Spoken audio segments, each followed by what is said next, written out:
Narito po tayo ngayon sa Cubao, Quezon City kung saan atin pong bibisitahin ang isa sa mga tirahan ng movie legend na si Ramon Zamora. I'm sure marami po sa inyo ang nagtatanong kung ano ba ang nangyari kay Ramon Zamora. Ang malungkot po rito, siya po ay pumanaw na many years ago. Kaya babalikan po natin ang kanyang buhay. Pero bago yan, subscribe muna kayo sa aking channel at sa Christine Babos channel. Halika, punta na natin. Hello. Hi. Hello po, Sir Julio. Hi. Ikaw yung anak ni Mang Ramon. Apo. Si Sasha po. Si Sasha. Oy, gusto ko makita yung mga memorabilia ng tatay mo. Meron pa ba? Apo, sige O po. sino naman tong magandang batang to? Apo ko po. Gusto mo mag-artista?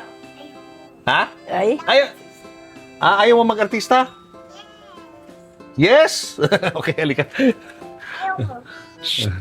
Ayun.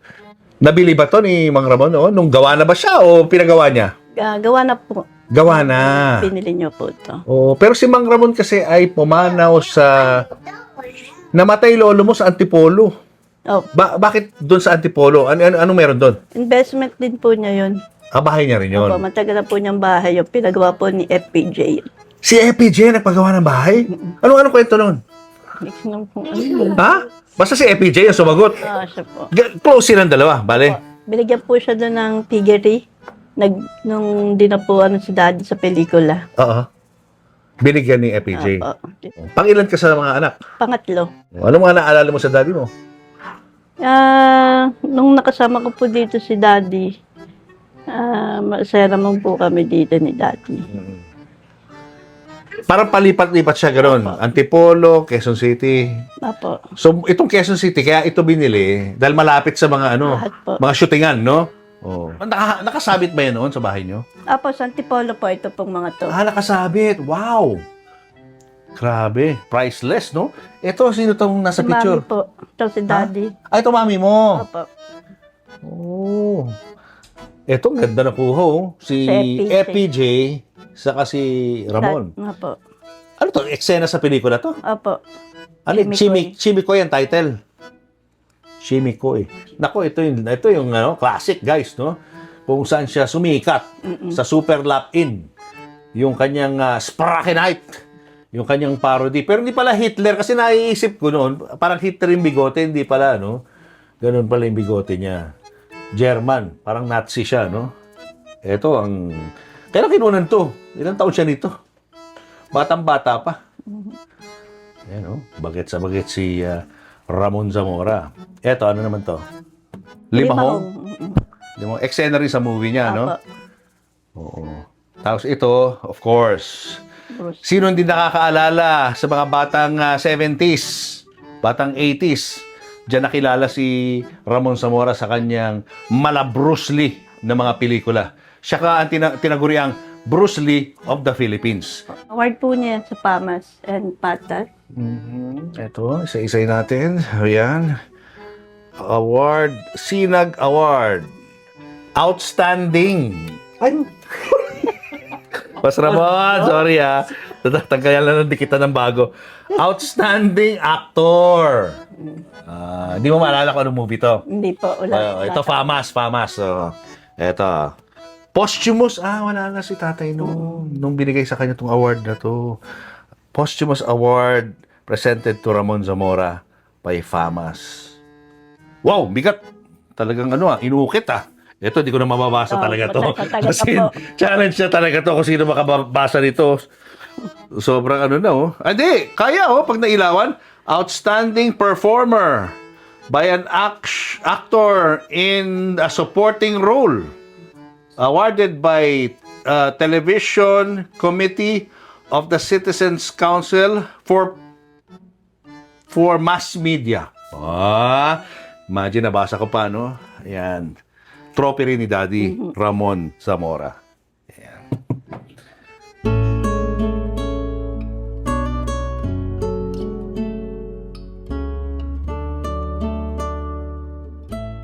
Guys, kasama natin ngayon ang byuda ni Ramon Zamora, si Tita Jojo Zamora. Magandang gabi po sa inyo dyan sa US, Tita Jojo.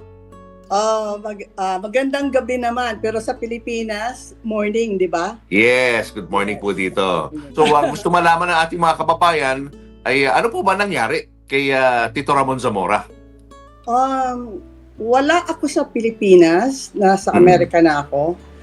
And nung namatay siya August 7, Mm. August 7, namatay siya ng cardiac arrest at wala ako sa Pilipinas kaya nabigla din ako.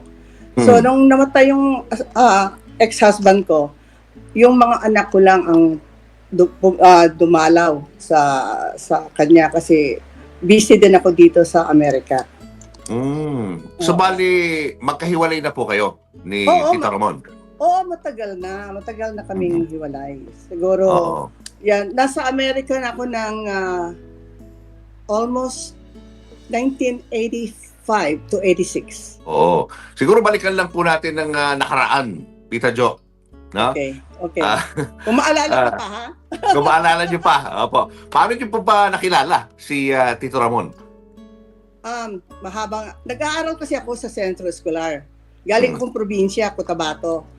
Tapos nung nasa Manila na ako, nag-aral ako sa Centro Escolar ng optometrist. Ito, mahilig ako sa sa papuntang mga studio nung araw. Nung nagkita kami ni Ramon, hindi sa studio. Nagkita kami ni Ramon doon sa restaurant ng pamangking ko sa Santa Mesa nung araw. Aha. O doon siya nag-standby, doon magkape, doon kakain. So doon kami nagkita. Ilang taon po kayo noon, Tita? Naku, mga 15 or 16. Okay. 15 or 16. Estudyante ho kayo? Estudyante ako noon, yung time na yun. So, nung nag-aral ako madaling sala, ano na natin, iksikan na lang natin. Apa. So, kami ng dalawa. Pero si Ramon galing Japan. Kasi kasama siya sa festival dancer nung araw. So hindi pa siya Ramon Zamora nung time na yon? Hindi pa. Dancer pa lang siya noon, noong mga panahon na yon. Dumating si Ramon from Japan. Galing nag-dancer nga, kina Rose Javier, yung festival dancer. So, yun nga, nung nasa Pilipinas na siya, may first wife si Ramon nung araw. Pero ngayon namatay na. Dalawa ang kanyang anak. Isa yata ang buhay ngayon. So, yung isa namatay. So, yun, yung from the start, yun yung maalala ko pa sa kami ni Ramon. Then, nung nag-aral ako, pinaaral niya ako, pinatapos niya ako kasi nagalit na yung mga kapatid ko. Bakit kay Ramon? Bakit ganon? May asawa, ganito. Yung mga istoryang ganon. So, anyway, at that time, sila, hiwalay na. Nabuntis ako. Pag nung nabuntis na ako, inalis na ako sa Centro Escolar kasi ang Centro Escolar masyadong maigpit. Panay babae nung araw. So lumipat ako sa De Ocampo School of Nursing. Ewan ko kung mayroon pa ngayon. Doon kayo nag-aral? So, doon ako nag-graduate. Nag-graduate ako doon ng optometrist. Okay. Tapos nagkaroon po kayo ng ilang anak ni Tito Ramon? 3 ang anak ko, panay lalaki. Nasaan na po yung 3 yun? Yung sila Ayan at saka Jan nasa Colorado, Denver. Si Gary naman nasa Arizona. Ako nasa Las Vegas. So kasama kanya, Tita Jo, nung bago pa sumikat si Ramon, hanggang sa unti-unti na siyang sumisikat. At naging sikat. Yes. Kayo ang kasama. Correct. Nag-superlap in siya, Ading Fernando, at saka Rolly. Ewan ko kung naalala mo si Rolly, yung director ng araw. Pa-extra siya sa sa ABS. Pa-extra siya. Tapos hanggang si Ading, parang sabi niya, ito si Ramon may may talino ito as comedian. So, ayun, ginawa siya ng script ni Ading. And then, yun ang nangyari. Nag-start ng Superlapin. Kasama sila Maya Valdez, June Ketley, marami pa sila. Balot, kasama doon. Si Tange, di ba? Andun din. Tange, correct, oo. Oo. So yung Sprackenheit, yung German na karakter na pinoportray ni Tito Ramon kung saan siya sumikat, si Ading Fernando nakaisip noon. Nakaisip noon, Isa si Ading Fernando. Ayun. Ang nakaisip noon, oo. Tapos tumagal sila ng 3 years yata o 4 years sa ABS. Channel 2 pa nung araw eh. Yes, RTL pa nung araw.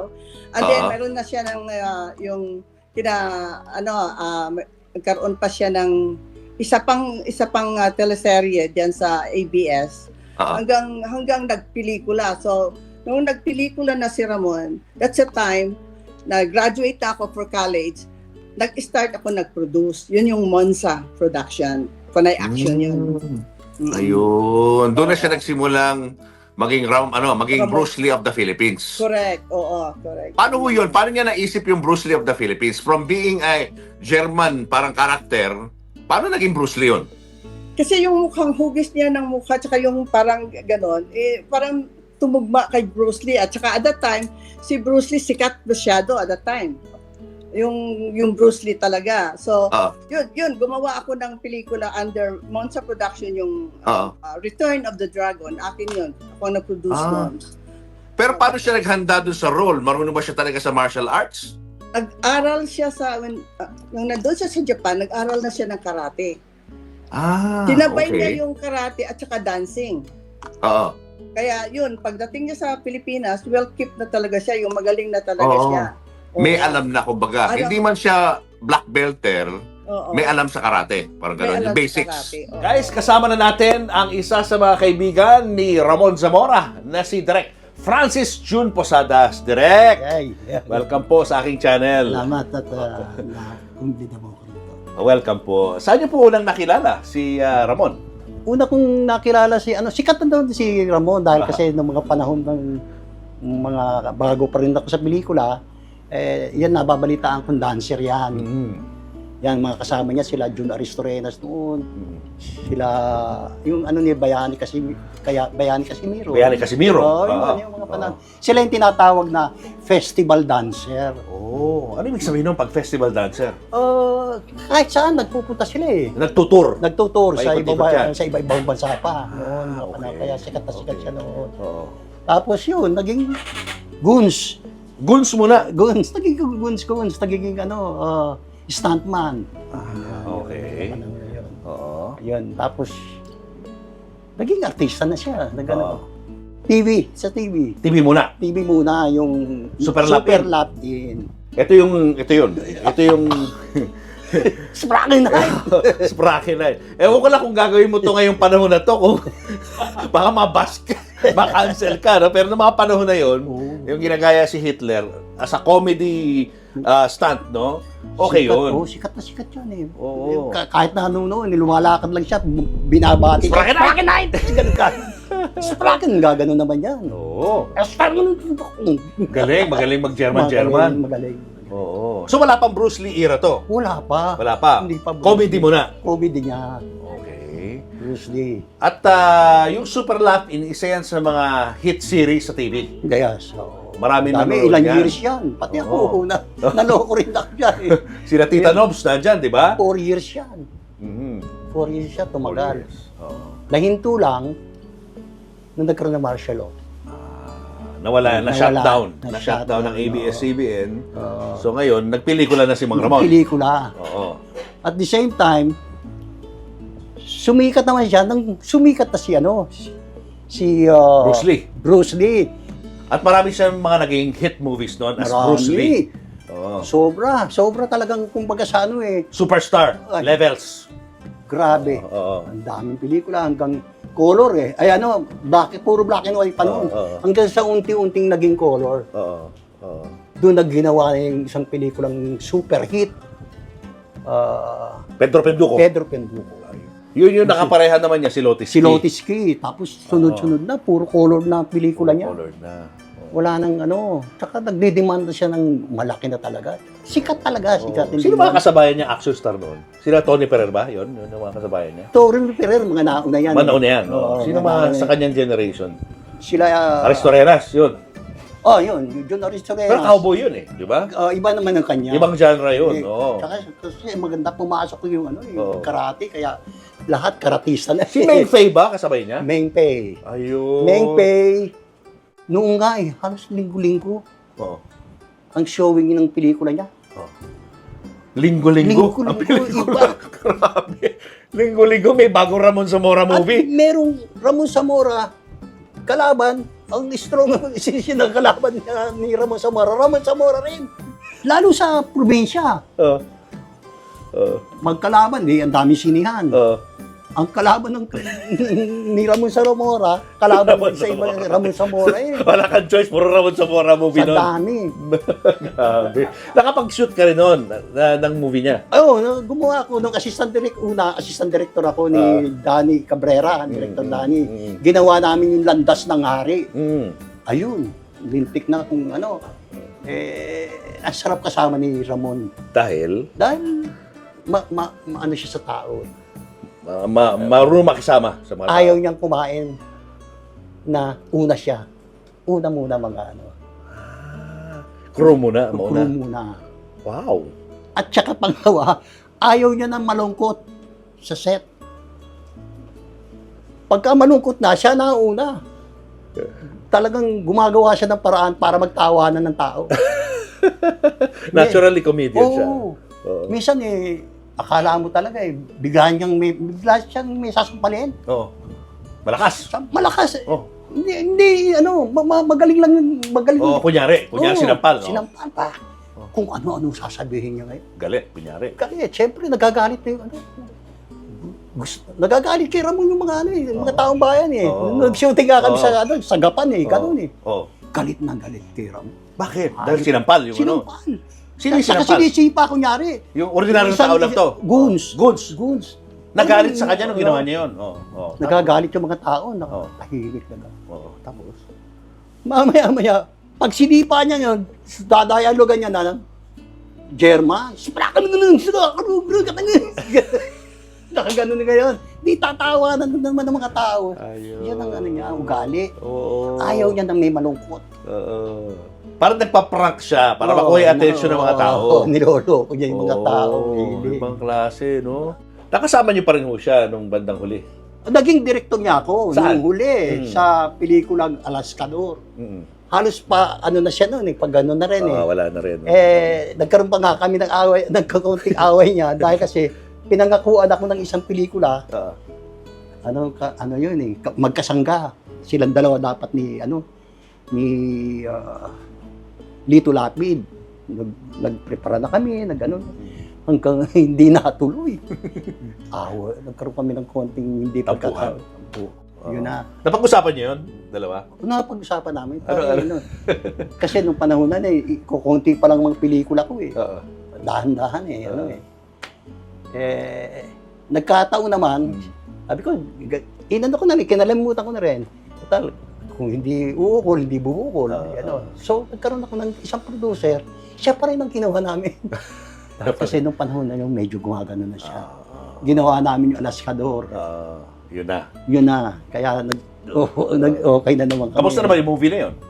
Okay naman ang Okay movie, naman. pero hindi na katulad nung Iba na yun, no? Iba na. Iba na. Pahuli na yun Oo. Pahuli na. Paano na Yun yung, ang noon. paano na yung between niya, no? Pababa na. Hindi na yung katulad doon ng mga Pedro Pinto. Nung nag-produce na ako, siyempre, nung time na yun, ang pera, talagang, ang daming pera. Bata ang isip ko Hindi ako marunong mag-handle. Kasi, ang dala kong pera, ata-attache Wow! Yes, lalo na Wow. pag international yung ni Ramon. Tapos, ang problema lang, sumasali kami sa sabong nung araw. Okay. May manok kami na nilalaban. Oo. Nung araw, 100, 200,000, malaki na yun. So sabongero pala si Sabong, May manok talaga, oo. Oo. Kaya kahit na ang dami naming pera, minsan nga pagbukas ko ng attache case, puno ng pera yan. Oo, tapos? Yun nga, nagsusugal. Minsan hindi ko alam na 500,000, 1,000,000, mga ganun nung araw. May malaki akong bahay sa Project 3. Naisangla ko yun dahil nga, yun nga, sa pagsusugal, yung sabong, at the time, gumagawa ako ng magkasangga kay Lito Lapid. Naubusan ako ng budget, Julius. Oo. So, isinangla ko yung bahay ko. Umura lang sinangla ko yun, mga 300,000 nung araw. Pero yung worth ng bahay ko, almost 5 million nung araw. Oo. bayad ako ng bayad ng interest, hindi ko na makaya. Hindi ko na maano. So, Oo. sabi ko, ibenta ko na lang. Ang laki ng Oo. bahay ko. Oo. Isang block Oo. talaga yan. Alam ni Wow. director yan, John Posada. Oo. Doon napunta lahat yung pinundar ng pagka-artista ni Ramon na nawala. Oo. Nawala bigla. Oo. Ang dami Paano po siya, Tita, paano siya nalulong sa sugal? Kasi nagde-derby sila eh. May derby sila. May pangalan mo sa production na manok. Mayroon silang isa pang na talagang magkano taya mo dyan. Palagay natin 200, 300,000, mga ganon. Nung araw. Malaki na Oo. yun eh. Hanggang kailan po tumagal yung bisyo na ito? Oh, matagal. Hanggang, Matagal? siguro, matagal din. Hanggang yung kasikatan pa niya. Kasi ang pera na, Oo. ang dami. First time ko makahawak ng pera ganun kadami nung araw. Oo. Oo. Bayong-bayong minsan attache case eh. Oo nga eh. Pero Oo. ito rin ba ang reason ng mga away ninyo? Itong sugal? Sinuso si Ramon eh. Kung matingnan lang ako, magagalit. Magaganon. Mga ganong sitwasyon. So, pag yun na, nag-away na kami, saktan ako, takbo ako kay Biro. Biro, dito Oo. muna ako. Hindi ako talaga babalik. Pupuntahan niya ako, sabi, umuwi ka na. Kasi yung mga bata, ganito, ganun. Samantala, itinanggi naman ng panganay na anak ni Ramon Zamora na si Gigi na nananakit ang kanyang ama. Araw po, ako po si Gigi Zamora Rivera, anak ni Ramon Zamora. Ako po ang tumatayong panganay ngayon sa aming magkakapatid. Namatay na po kasi ang kuya ko. Sa pagkakakilala ko po sa papa ko, napakabait niyang tao, maunawain, mapagmahal, at hindi po nananakit. Nagpapasalamat po ako at siya ang naging papa ko. Papa, I love you so much. Salamat po sa pagmamahal at pangaral. Pangako ko po sa inyo na aalagaan ko po ang puntod ninyo. We love you, Papa. Ano po yung tipping point, Tita? Bakit ka umalis sa relationship at tumakas? Yun nga, yun lang. Mabait si Ramon. Mabait sa anak, mabait sa akin. Yun lang, yung pagsiselos lang. Yun lang Oo. talaga. Oo. Oo. Hindi So, ko umalis po kayo ng bahay. Oo. Sinama niyo po yung mga anak ninyo? Nung una, iniwan ko sila dahil wala akong perang dala eh. Iniwan ko muna sila. Sabi ko, yung kapatid kong taga-Hawaii, sabi niya, pumunta ka na lang ng Hawaii. Sabi ko, sige. So, nung pumunta ako ng first ng Hawaii, ako lang mag-isa kasi gusto ko lang maalis sa kay Ramon. So, after a month, bumalik ako sa Pilipinas, kinuha ko na yung anak kong lalaki, si Gary. Siguro at that time, Gary is 5 years old or 6. Tapos may maliit pa siya, may mga kapatid pa siya, siguro mayroong 3 years old, mga ganon. So, talagang nagsikap ako na, sabi ko, kailangan ko pumunta ng abroad. Ayun. So, yun, nagpunta ako ng abroad, okay naman, nakuha ko yung green card ko. Yun, nakuha ko lahat yung mga anak ko. So, at that time, si Ramon, okay naman, kasi at that time, si Ramon, talagang may sakit na, mahirap na, ng time na yon. So, mga anak na lang niya ang, Paano niya tinanggap yung niya? Paano niya tinanggap yung pag-alis niyo? Hindi ho ba kayo hinabol at sinuyo? Hinabol ako, pero ayaw ko na bumalik. Kasi ilang beses na ako hinabol, tapos balik, hinabol, balik. Ganon din, sitwasyon. Ayaw ko na talagang bumalik. Kasi ganon din eh. Ganon palagi ang nangyayari. Ilang sasakyan ang nawala sa akin na hindi ko alam kung saan napunta. Mayroon akong 13 sasakyan. Kasi gamit nga sa shooting. May mga gamit ako sa bahay na mga lahat imported kasi nga mahilig ako sa ganon. Lahat nawala yun, parang bula na nasaan? Ang pati bahay ko nawala. Yung ganon. Dahil sa sugal yan. Sa sugal, parang nawala lahat. Doon sa mga mahilig magsugal, yan ang naidudulot ng bisyong yan. Kapag hindi ka talaga marunong mag-handle, ayan, mauubos talaga ang kayamanan mo. Ayun, so imagine, sayang talaga yung pinaghirapan ninyo. Nawala lang na parang bula. Sayang talaga. Tapos, yun na nga, si Ramon napunta ng Antipolo. Yung bahay ko yan sa Cubao eh. Dati pinarent ko lang yan. Pero ngayon, gusto ko nga ibenta yung bahay na yan kasi wala namang nakatira na, yung adopted ko lang nandyan. Si Sasha? Si Sasha hindi rin naasikaso. Kaya gusto ko ibenta na lang. Hindi, pinag-usapan pa namin nila Gary, yung anak ko. Oo. So, nadala nyo na ho yung 3 anak ninyo sa Amerika. O, nandito na, American citizen na sila. Andiyan na. Tagal na Ang sila. naiwan balik kay Ramon nung time na yun, si Gary dinala mo, no? Dala Si ko, yung Brian, dalawa. naiwan kay Ramon. Oo, yung dalawa. Yung dalawa tas yung isa pa. naiwan. Kasi Sasha, yung adopted ko. Oo, oo. Naawa nga din. Naawa ako. Nakakatulong din ako pag unti-unti. Pero, siyempre may asawa na ako. Hindi naman pwedeng lahat Oo. ibuhos ko Oo. sa kanya. So, ang tumutulong, mga anak. Mga Oo. anak na lang. Oo. Pero nung time na yon na talagang may sakit na siya, wala na talaga eh. Naghirap Oo. eh. Naghirap. Oh, ano po sakit ni Tito Ramon? Diabetic. Heart, tapos ang alam ko nadulas nung naligo nadulas. Parang na ano siya, nauntog siya, whatever. Oo. Ganun. So, ayun, yun yung ikinamatay niya, nang hemorrhage siya, parang gano'n. Gabi po ng August 26 ng gabi. So, nandyan ako sa Cubao, tapos yung daddy ko nasa Antipolo, doon siya nakatira. So, mag-separate po yung tirahan po namin. Tapos, may tumawag sa amin, yung pinsan ko tumawag, at sabi sa akin na pumunta na daw ako sa Marikina Hospital. At hindi nila sinabi na gano'n na nga nangyari. So, dead on arrival na po yung daddy ko. Pero Apo. alam, meron siyang sakit sa puso. Sinisikreto niya po yun. Ah, Apo, bale, mga 2 weeks ng meron na siyang premonition na parang, Brian, ayusin mo na yung Loyola. Gusto ko nakaputi kayo lahat. Tapos may banda. Gusto ko masaya yung burol, parang burol niya. Oo. Yun, sabi ko, Daddy, malakas ka pa. Sabi ko sa kanya. Bakit nagsasalita ka ganyan? Hindi, gusto ko lang. Ayusin mo na yung bahay dyan sa Cubao. Yung mga ganyan. So, yun ang last sinabi niya sa akin. pero may napansin ka na pagkakaiba doon sa kanyang mga kinikilos. At Yeah, yung, kapag po kami, pupunta kami ng out of town. Kasi nag-stage show yan eh. Yung mga stage show, ang kasama niya, sila Palito, sila mga stage actor. Oo. Sa mga province, sa Bulacan, yan. Sila Victor Wood, yan yung mga huling niya, kasama niya. Pero anong napansin mong pagkakaiba doon sa kanyang mga kinikilos? Mahina na siya eh. Nung maging sino ka man, yung ginagawa niya yung maging sino ka man, parang na siya, mahina na siya. Oo.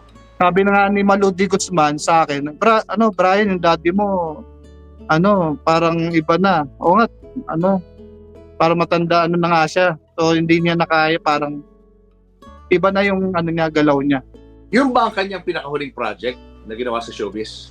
Bale, hindi po. Bale, yung Ataol po rin. Yung yung indie films. Aha.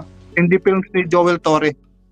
Oh. Parang guest siya doon. Yun na yung last niya. Pero dapat meron pa siyang ibang teleserye kay Ann Curtis tsaka Sanjo Marudo. Oo. At yung part 2 ng Maging Sino Ka Man, dapat kasama pa siya doon. Ano sa tingin mo ang dahilan kung bakit kahit na mahina ng katawan ni daddy mo, Apo. nagtatrabaho? Hardworking kasi siya eh.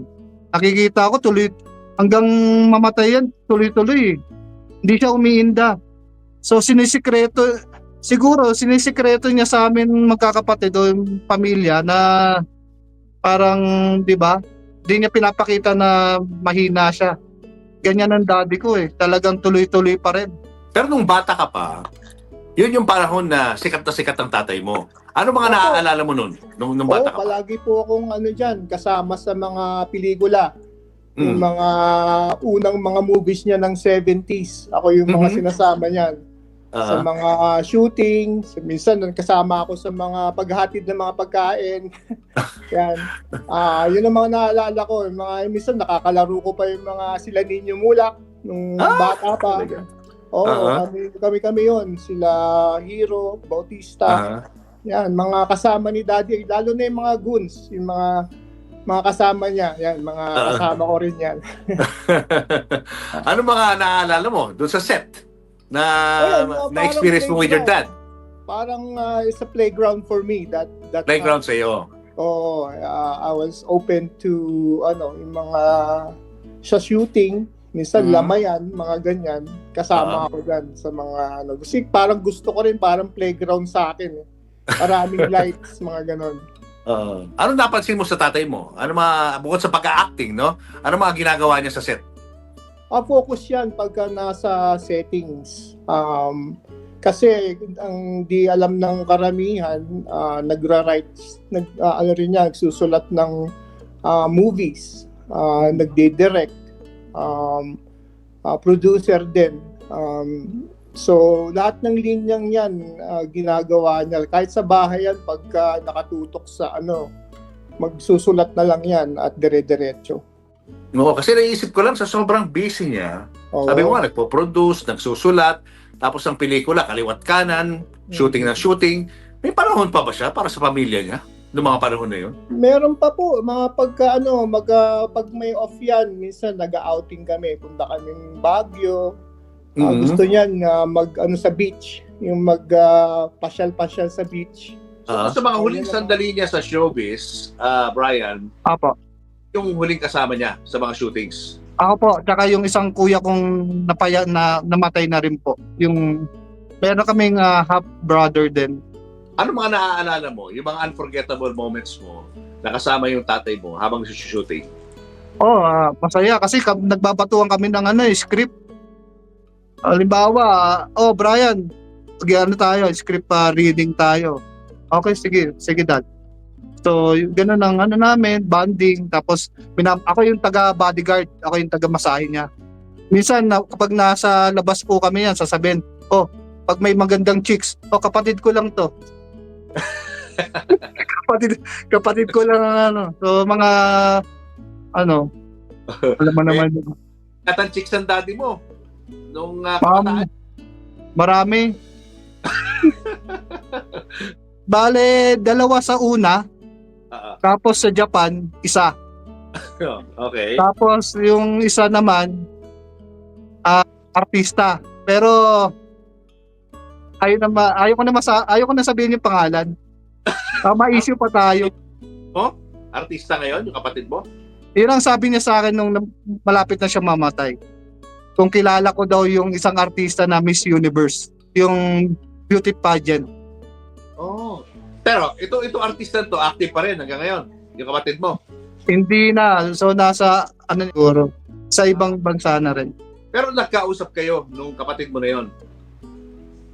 Ni-reach out namin nung sinabi niya nung 2006. Pero parang hindi naman tinanggi naman. Hindi tinanggap. Hindi tinanggap. Kasi yung nanay nun is teacher sa San Juan. So naging girlfriend niya yung dati. So nagkaroon ng anak. Itong yung ng father nung babae ayaw sa kanya dahil hindi pa ganun kasikat yung daddy ko noon. So hinahunting siya nung yung daddy nung babae. Pinagbabaril pa nga siya. Tumalon daw siya sa Imbornal. Wow. Kaya ganun katindi. Binago yung apelyido. So hindi na pinakita yung batang yon. Si Nelly Aragon ang unang asawa ni Ramon Zamora. Apo. So 2 po ang anak niya doon, si Ranelio Zamora at Gigi Zamora. Yun po yung ate namin at kuya namin. Ate niyo si Gigi. Apo. Yung nakilala niyo po. Yung pangatlong anak, yun na yun, yung binabanggit mo, yung... Na-dyaryo po yan eh. Na-dyaryo po yan bago siya mamatay. Namatay siya, sinabi sa akin, Brian, kilala mo ba itong artistang to? Bakit? Bakit? Anak ko yan. Maniwala ako sa iyo. Gumano pa nga ako eh. Maniwala ako. Hindi ako naniwala. Sabi niya, anak ko yan, sabi niya. Oo. Hindi naman, bakit niya sasabihin sa akin kung hindi totoo? Oo. Saka ang lungkot na hindi man lang niya nakausap, no? Yung anak niya. Opo, tinago po na matagal. paano po nagsimula yung tinatawag na parang civil relationship nyo ng inyong asawa? Paano nabalik yun? Kasi nga, nung umalis na ako sa kanya, hinabol-habol niya ako, talagang hindi na ako babalik. Yun nga, yung lumipad na ako para puntang States, yung kasama ko na si Gary, yung una magkagalit kami Magkagalit kami ni Ramon nung time na yun. Pero since nga, may mga anak nga, ayun, nagkapatawaran, ganito, gano'n.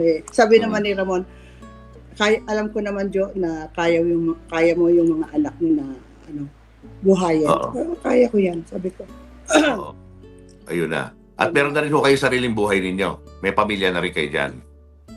Yung asawa ko, yan siya, Amerikano yan siya. Oo nga. IT yan, nasa federal yan, under federal. Paano ka nagsimula ng buhay mo sa Amerika? Yung diskarte. Alam mo naman, nasa pelikula ka, siyempre magaling, at saka yung kailangan magaling ka makisama. Nung nasa Hawaii na ako, ewan ko kung maalala pa si Annabelle, nasa LA pa yan sila ni Eddie. Pinuntahan ako pinuntahan ako sa Hawaii. Sabi niya, Day, kasi nalaman na nila na asawa ni Ramon nandyan sa Hawaii. Day, sama ka sa akin. Akong bahala magpa-plate sa'yo. Punta ka ng LA. Magtinda tayo ng kaldero. Yun, kasama ko sa kaldero. Kasama ka doon. So, sumama nga ako kay Annabelle. Napunta kami ng California. Ang dami kong kamag-anak sa San Francisco. Namili sa kanya ng mga either alahas o yung pots and pans na kaldero. I mean, yan. Yan ang mga buhay namin nung araw. Tapos nung nasa Hawaii ako, nakuha ko na yung green card ko. Sabi ko, hindi ako mabuhay ng Hawaii kasi napakaliit lang na lugar. Pupunta ako ng mainland. I have to go to mainland. Nung nagpunta na ako sa LA, nag-produce ako ng show. Pero show yung bang sa stage lang. Live show. Na mga singer. One woman lang ako. Ang hirap magbenta ng ticket at the time. So, nagpo-produce ka ng mga concert nila? Ako ng show, oo. Mga show? Mga show. Siguro naka-4, naka-5. Pero siguro sa 5, 2 lang ako kumita. Yung 3, abono ako lahat. Ubus yung pera ko. Ano pa ibang trabaho pinasok mo? Naging cocktail waitress dito sa Las Vegas. Wow! Sa Caesars Palace, oo. Cocktail waitress ako dyan. Tagal din ako dyan. Tapos, nung after na, lumipat na naman ako ng ibang casino. Iba na naman. Yung mga gano'n at the time. Wala pa masyadong tao sa Vegas doon. Wala pa residente, no? Wala pa. Wala pa. So, yun. Nung nandito na ako sa Vegas, yun, na-meet ko yung asawa ko. Dating bartender din siya at the time. Galing din siya ng Colorado. Masasabi mo ba na happy ka sa nangyari na nakilala mo si Ramon o mas nananaig yung regret? Actually, Julius, walang regret talaga. I mean, wala. Oo, kasi mabait si Ramon naman Tsaka good provider yan sa akin. Sa pera, wala namang problema yon. Sa pera, marami akong pera na araw na yon. Kaya lang nga, hindi, sa kabataan ko, hindi ko maabot yung paano gamitin yung maraming pera. Sige, gastos na lang natin. Bili ng ganun. Sunod-sunuran ka lang. Parang ganun. Sunod-sunuran. Tapos mahilig ako. Bili ng kotse, cash. Ganun ako Kasi daming pera Pero kung saan naging matured lang yung isip ko, kagaya ngayon, sobrang yaman na ako. So yun ang regret ninyo. Yun lang ang regret ninyo. How you handled your finances. Hindi ako natuto. Pero you learned from that experience. Correct. Na hindi na mangyari yung ganun. Kung bibigyan ako ng sobrang biyaya, Julius, marunong na ako mag-handle ng pera. Tama. Oo. Kaya walang regret. No regret. Kasi may mga anak ako Anyway, Tita Jo, maraming salamat sa iyong pag-share ng kwento ng buhay ninyo ni Tito Ramon. At happy kami na happy ka sa buhay mo ngayon. Magkita-kita tayo pag uwi ko. Sige po. Ko kayo. Titreat. Wow. Sige. Message nyo lang ako sa Messenger. Oo.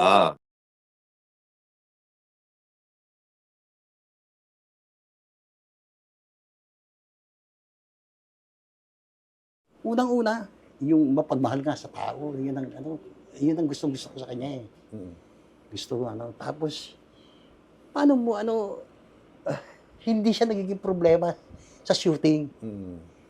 Hindi siya basta talagang hahangaan mo siya. Yes. Hahangaan mo. Oo. Oo. Hahangaan mo. Talagang pakikisama, lahat. Mm. Wala kang maririnig na away, wala kang maririnig, puro mahal kita. Ganun yun sa kanya. Yes. Oo. Yun ang kagandahan sa kanya. Pagka siya may katulad namin, nagkaroon kami ng konting, Wala yakap. na. Oo. Directly. Yeah. Kung hindi, tama nga yung sabi mo, kung hindi uukol, hindi bubukol. Ganun yung na yan. Oo. Yun ang na. Saka siguro yung for mga katulad namin na napanood siya nung kabataan namin, hanggang ngayon naaalala pa rin namin yung mga pelikula. I guess yung mga ganong klaseng contribution, ang mga bagay that will make you an icon. Yun nga, yun. Sa mga bagong henerasyon, sa mga susunod na henerasyon, naaalala ka pa rin ng mga tao. Kaya nga, kailangan alalahanin ho natin yung mga katulad po ni Ramon Zamora na naging bahagi po ng kasaysayan ng pelikulang Pilipino. Thank you, Direk. Maraming salamat sa iyong mga shinare na kwento tungkol kay Mang Ramon Zamora. Thank you. Thank you.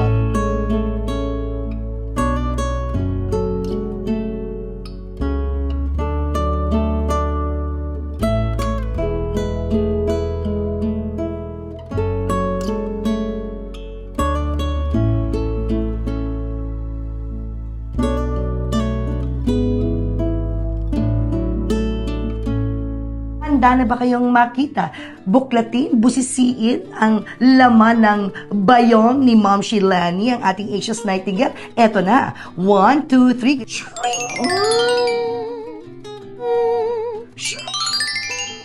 Isa-isay na natin. Okay, ayan siya. Darna. Instant bonding. Charan! O, di ba may Ayun. pirma ko pa? Uy, grabe. 19, ano pa to? Kopong kop. Paano sila manonood ng concert mo? Ayan, Still Lonnie on August 21 sa the Theater at Soler. Do not forget, August 21, Still Lonnie the Theater at Soler. We're going to have 40-piece orchestra under the baton of Toma Cayabyab, anak ni Mr. Ryan Cayabyab, and under the direction of Calvin Neria and my very special guest, Ben and Ben. At maraming pang iba, si Paeng, nandiyan si Shaira, si Nara, and Leon. Yan ang iba ko pang mga guests. It is my 40 years in the industry, so I would love to celebrate that with you. Come and get your tickets at ticketworld.com. Miss Altintin para sa Pamilyang Pilipino would like to thank the following. Raja Travel Corporation, with you on your journey.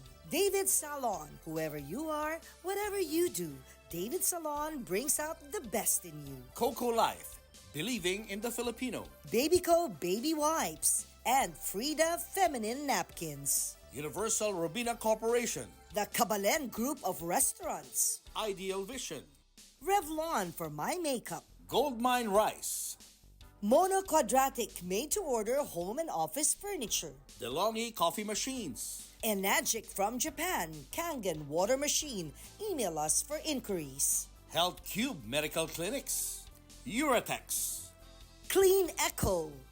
Orofan, the heart of every home. Purple Hearts, formulated with love and care. Cupid's Cologne, only 150 each. To order, message Cupid Tony on Instagram or email cupidscologne@gmail.com. Boteju, authentic Japanese traditional cuisine. Sama-sama, salo-salo sa Boteju. Promote your brand, products, and services in our show and digital platforms. For advertising inquiries, email n.bersola@gmail.com.